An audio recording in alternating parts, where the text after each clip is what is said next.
Boy, that wasn't long for me. Maybe it was long for you. All right, we're going to do Poisson. So before we did our logistic and we're predicting who died. And so now we're going to predict injuries. Again, injuries is a count variable. We are counting the number of times somebody got injured. And at least for this data set, you can't have 2.5 injuries. So it makes sense to do a Poisson. So because I'm introducing a new variable, injuries, I'm going to go ahead and visualize that. And so we have the majority of people getting between 4 and 6 injuries. And then slightly fewer getting between 1 and 3 maybe. That histogram's kind of funny looking, but that's okay. And then we have even fewer people who emerged unscathed. So that's nothing looks funky there. That looks all believable. Looks like it was kind of a brutal battle. Everybody got hurt, but not many people died, so that's good. Now if we look at the flex plot of it, and I should probably enter here so you can see what's going on. So like before, we were able to do method equals logistic. Now we can do method equals Poisson, and I thought ahead and I decided to jitter it just so you can see how things are happening. And so this is what we got, and it seems to be, in fact, we could probably add a ghost line, ghost.line equals gray.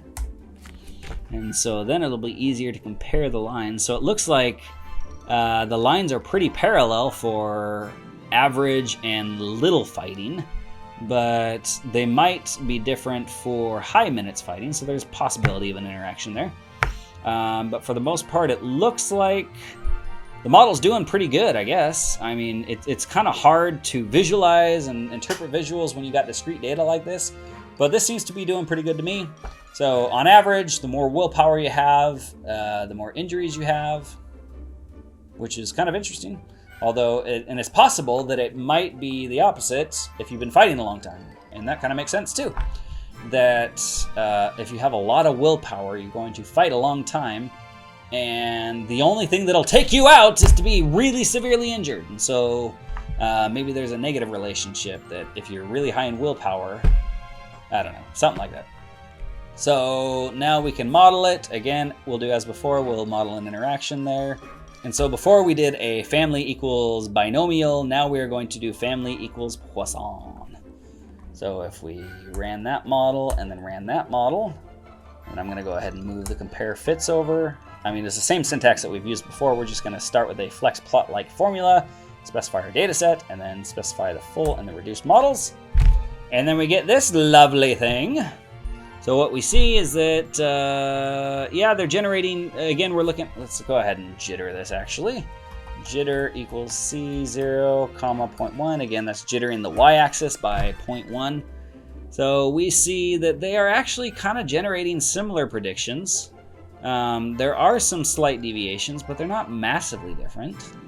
So, and I actually don't remember what I concluded before, so I can't predict what it's going to say, but I think I'm going to be inclined to say that we go with the simpler of the two.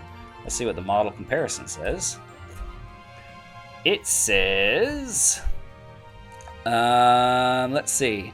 So the p-value favors the reduced, the Bayes factor favors the reduced, AIC favors the reduced, predicted difference. Yes, that's funny that it sometimes happens and it sometimes does not, that it gives you the predicted difference. I wonder why that is. I'll have to look at that. Anyway, so on average, the maximum difference it predicts is 0.3 injuries. So they're actually very similar in their predictions. So I'd say let's go with the reduced model. Why not? And we can go ahead and visualize the final model. And that's what that looks like. And oddly, and I'm just noticing this, those are straight lines, whereas they are bendy lines here. So I don't know why that is. It might be because willpower is on the x-axis and it spans a wide range. I don't know. Anyway, I'll see if it's an error. If it is, then I'll fix it for you. If not, then it's going to be the same. By the way, this data set can be accessed in Flexplot. There's a data set called Avengers in Flexplot, so you can model this right along with me if you want. Anyway, we'll go ahead and do a final visual of the model. That's actually pretty. So that says the longer you fight, the less likely you are to have injuries. And I actually made a note. Wait a minute! And so I first thought this was a mistake because I simulated these data, so maybe I just flipped or forgot to put a negative or whatever. But it actually could make sense that you're likely to be taken out early if you get an injury. So if you fought for 75 minutes, that probably means you have less injuries. So it actually kind of makes sense. And then I'm going to go ahead and look at the estimates. Again, these are in... so this is the multiplicative coefficient. So let me see if I can remember how to interpret this. So that is saying the 0.967 says that every minute you fight, your probability of being injured drops by a factor of 0.967. So that's kind of cool. Again, this is just telling you what the visual is already telling you. It's just putting it in more concrete terms. So I don't know why I have extra ones down there. But so overall, if I were to make conclusions on these data, I would say that our original hypothesis wasn't supported.